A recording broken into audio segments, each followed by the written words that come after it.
Zdravo svima, moje ime je Luka i dobrodošli na moj kanal. Pre nego što započnem ovaj video, želela sam da vam kažem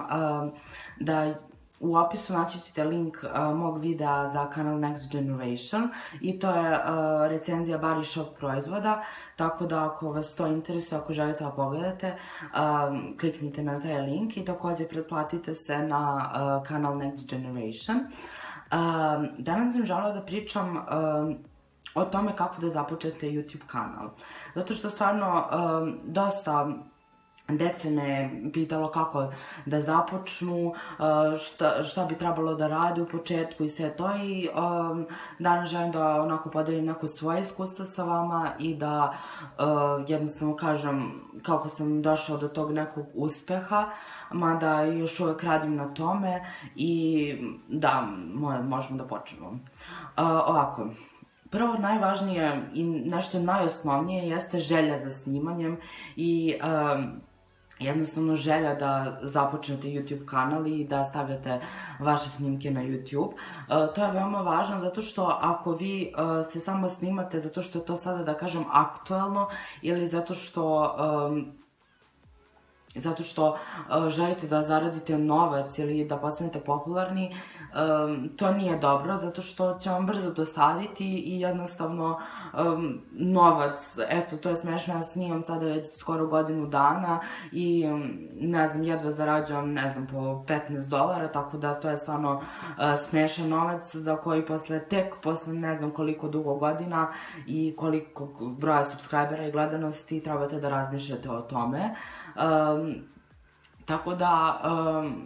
jedini razlog koji bi vam trebao biti za početak jeste ljubav prema tome i ja jednostavno sam oduvek volela i da snimam i da gledam različite snimke na YouTube-u, tako da ako imate želju za tim, to vam je veliki plus za uspeh i za sve ostalo. Onda, sledeća stvar jeste da se ne obazirete toliko na komentare. Naravno, mislim da se ne obazirete na komentare u kojima vas vređaju ili pišu neke potpuno stvari koje vama u životu neće da pomognu, nego jednostavno će da vam upropaste dan ili da vam jednostavno da vas naprave da se osjećate loše, što po meni, mislim, mene jednostavno ti komentari nikada nisu povređivali, jer ti ljudi koji to pišu, ja ih smatram da su to veoma loše osobe i da jednostavno ako ti nemaš šta drugo da radiš u životu nego da pišeš jednostavno nekome ružan si, ne znam kako izgledaš, tako se i tako ponašaš. Mislim, to je stvarno glupo, jednostavno ako ti se ne sviđa, izađi iz videa i mislim, ja to nikada ne bih mogla u životu da pišem. Postoji takva vrsta komentara koja jednostavno, čim vidim, obrišem i jednostavno ne razmišljam više o tome. A sledeća, druga vrsta komentara je komentari koji jednostavno imaju neku poentu i gde vam oni kažu jednostavno šta im se ne dopada, šta bi trebali da promenite, jednostavno neki savet. Naprimer, ne znam, promeni ugao snimanja, promeni pozadinu,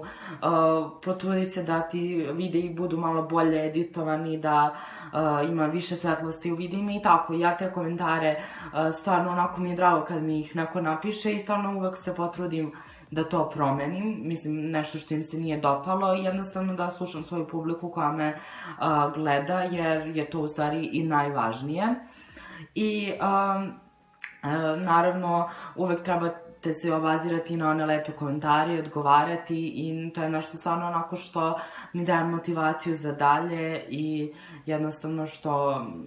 mi ulepša dan i ti komentari su oni koje najviše obraćam pažnju na njih. Onda, što se tiče komentara ovako uživo, ne znam, u školi, od prijatelja i toga i naravno niste ni prvi ni poslednji koji će to imati u početku i jednostavno treba malo vremena dok se vaša okolina, vaši prijatelji, poznanici svi naviknu da to snimate, ali jednostavno to je vaš hobi, vaša stvar i vaš izbor da li ćete vi snimati ili ne i na to takođe ne trebate obazirati na te neke, ta neka dobacivanja u školi ili u gradu ili bilo gde, jer jednostavno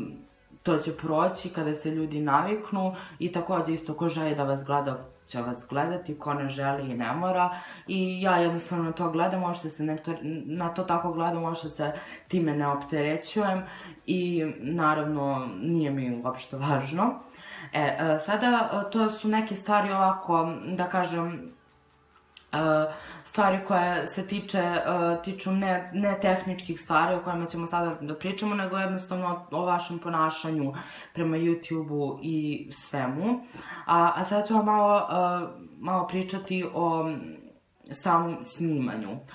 Veoma je važno da kao prvo glasno i jasno govorite, da se ne stidite kamere. Mislim, ja se nisam stideo, ali jednostavno nisam se pre nekih mesec dana oslobodio o tome šta ću da pričam i jednostavno potrebno vam je dosta vremena, mislim ne dosta, ali potrebno vam je neko vreme da se naviknete na kameru, na jednostavno to da pričate kao i sa svakom drugom osobom, a ne da pričate, ne znam, sa kamerom i tako, znači to je veoma važno. Onda da vas ljudi razumeju, da ono što pričate ima smisla. Onda takođe i važno je da ste redovni u snimanju, jer je to negde uspeh. Naravno, ja i nisam baš osoba koja može da priča o tome, ali eto, sada se trudim da snimam što češće i jednostavno, ali znam da uvek ima različitih prepreka, te škola, te različite druge obaveze, ali ni time ne trebate da se opterećujete, snimajte koliko možete, ali neka to bude što redovnije i potrudite se oko toga. Onda, što se tiče kamere, kamera uopšte ne mora da bude neka toliko dobra u početku i ne preporučavam da odmah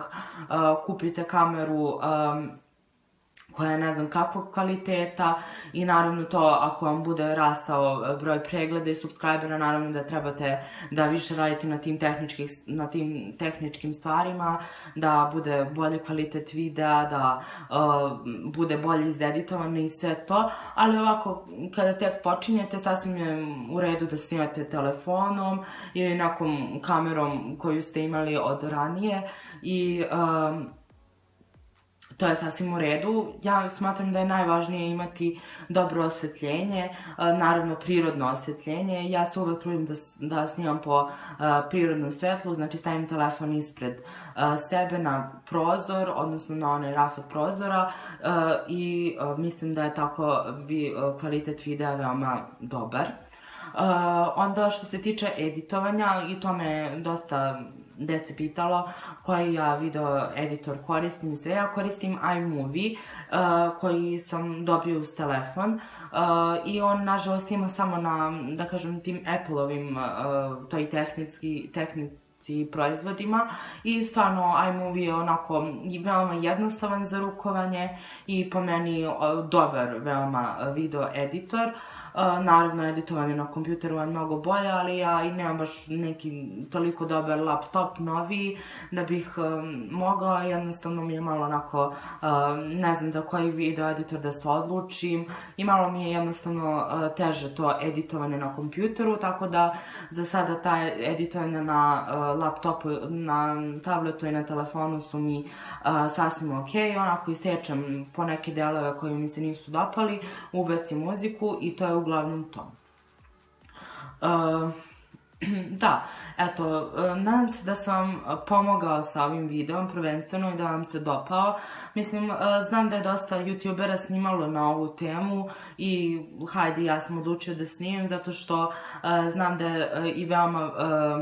važna podrška i naravno trebate reći roditeljima da snimate i čak da vam pogledaju videa jer je to nešto sasvim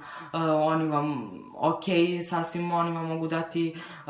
neke ideje, čak i mogu vam reći šta im se to njima i ne dopada i tako da ja sam odmah, nisam želela ono da kažem da krijem pa da se to otkriva, ne, ja sam odmah podelila na Facebooku, na Instagramu, svima sam rekao da snimam, da pogledaju moj kanal zato što je jednostavno tako i najbolje. I eto, to je to, nadam se da vam se video dopao i da vam je prvenstveno pomogao. Ako jeste, lajkujte ga, komentarišite i nadam se da će u Srbiji biti što više YouTube kanala i naravno ako započnete sa YouTube kanalom slobodno mi se javite i rado ću pogledati i eto. Da se više ne ponavljam, mi se vidimo u sljedećem videu. Ćao!